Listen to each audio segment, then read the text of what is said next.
YouTube நேயர்களுக்கு நடிகை பேரரசர் எம்ஜிஆர் கலைக்குழு சார்பில் எனது வணக்கத்தை தெரிவித்துக் கொள்கிறேன். இன்றைய தினம் நாம் காணப்போவது இயக்குனர் டி.ஆர். சுந்தரம் மாடர்ன் தியேட்டர்ஸ் அதிபர் இயக்கிய படங்களை பற்றி பார்க்க போகிறோம். 1937 மாடர்ன் தியேட்டர்ஸ் கம்பெனியை உருவாக்கினார். சேலத்தில் உருவாக்கினார் டி.ஆர். சுந்தரம் அவர்கள். அதற்கு பிறகு அவர் அந்த நேரத்தில் படம் சதி அகல்யா பயங்கர வெற்றியான படம். சேலத்தில் அந்த மாடர்ன் தியேட்டர்ஸோட தோற்றம் ஃப்ரெண்ட்ஸ் அமைப்பு அது. சதி அகல்யா எடுத்தார். அப்புறம் உத்தமபுத்திரன் முதல் ரெட்டை வேட படங்கள் ஆர்பி சின்னப்பா வச்சு எடுத்தார் டி.ஆர். சுந்தரம். பாருங்கள், அவர் இறந்தது சீக்கிரமே 56 வயசில் இறந்து போனார் 1963. அதுக்குள்ளே 98 படங்களை மாடர்ன் தியேட்டர்ஸில் தயாரிச்சிட்டார். 98 படங்களை தயாரித்து 100வது படமாக வந்தது என்ன படம்னா வல்லவனுக்கு வல்லவன். வல்லவனுக்கு வல்லவன் வந்து மாடர்ன் தியேட்டர்ஸின் 100வது படம். இடையில் வந்து நிறைய படம் வெற்றி படம், வண்ணக்கிளி, அப்புறம் வந்து கைதி கண்ணாயிரம்லாம் சூப்பர் ஹிட் படம். அப்புறம் குமுதமும் ஜனரஞ்சகமான வெற்றியை பெற்ற படம்.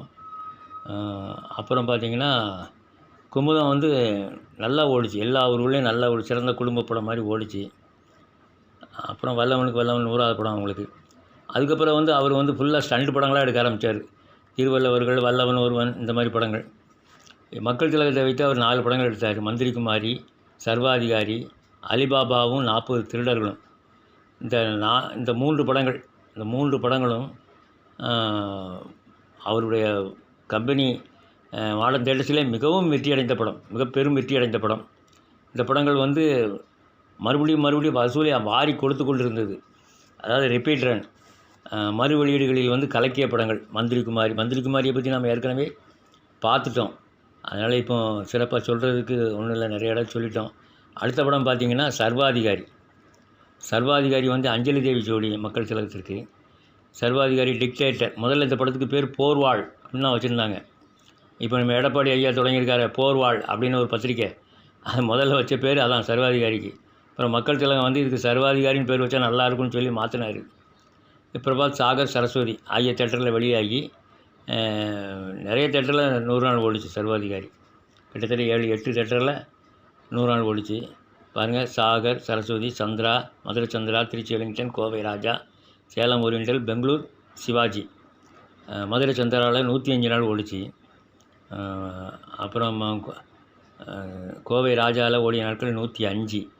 ஆக எல்லா ஊர்லேயும் மதுரை, திருச்சி, கோவை, சேலம் எல்லா ஊர்லேயும் 100 நாள் ஓடிச்சு. சேலம் ஓரியண்டலில் 116 நாள் சர்வாதிகாரி. அப்புறம் திருச்சி வெலிங்டனில் 115 நாள். ஆக சர்வாதிகாரி வந்து ஒரு பயங்கரமான வெற்றி படம். அடுத்த படம் பார்த்திங்கன்னா அலிபாபாவும் 40 திருடர்களும். 12/1/56 வெளிவந்த படம். தமிழில் எடுக்கப்பட்ட படங்களிலே முதல் முழு நீள கலர் படமாக வந்தது அலிபாபாவும் 40 திருடர்கள் தான். இந்த அலிபாபா 40 திருடர்கள் வந்து சரியான வெற்றி. எல்லா வெளிநாட்டுக்கு பிரிண்ட் அனுப்பி அது ப்ராசஸ் பண்ணாங்க. படம் வந்து போட்ட தேட்டர்லாம் 100 நாள் நோக்கி ஓடிக்கிட்டு இருந்துச்சு. அதே நேரத்தில் வந்து ஏப்ரல் 13 வெளியான மதுரை வீரனுக்காக நிறைய ஊர்களில் 100 நாள் ஓடுறதை நிப்பாட்டிட்டாங்க. மதுரை வீரன் வந்து அதுவும் 40 தேட்டரில் 100 நாள். அலிபாபாவும் கிட்டத்தட்ட ஒரு 10 தேட்டர் நெருங்கிச்சு 100 நாள். ஆக அந்த ஆண்டு அடுத்து வந்து தாய்க்கு பின் தாரம், அதுவும் வெற்றி. தொடர்ந்து 3 படங்களும் கதாநாயகி பானுமதி, கதாநாயகன் எம்ஜிஆர், அத்தனையும் வெற்றி படங்கள். அந்த ஆண்டு 1956 ஆண்டு. மதுரையில் சிந்தாமணியில் பாருங்கள் 141 நாள் ஓடிச்சு.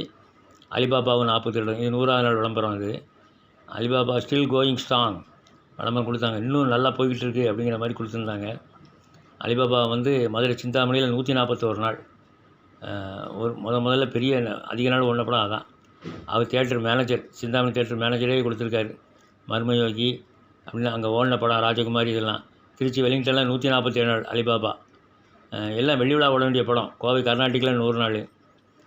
வெள்ளி விழா ஓடுறதுக்கு கொஞ்ச நாளைக்கு முன்னாடியே தூக்கிட்டாங்க. மொத்தத்தில் பாருங்கள், சென்னையில் வந்து 92 நாள். அது எல்லாம் இதுக்காக, மதுரை வீரனுக்காக.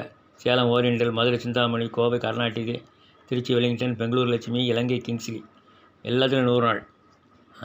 ஒரு மாபெரும் வெற்றி படமாக அமைந்தது அலிபாபாவும் 40 திருடர்களும். அலிபாபா வந்து பாருங்கள் 100வது நாள் விளம்பரம். அது மதுரை சிந்தாமணியில் போட்டதை காமிச்சிருக்காங்க. அலிபாபாவின் வெற்றி வந்து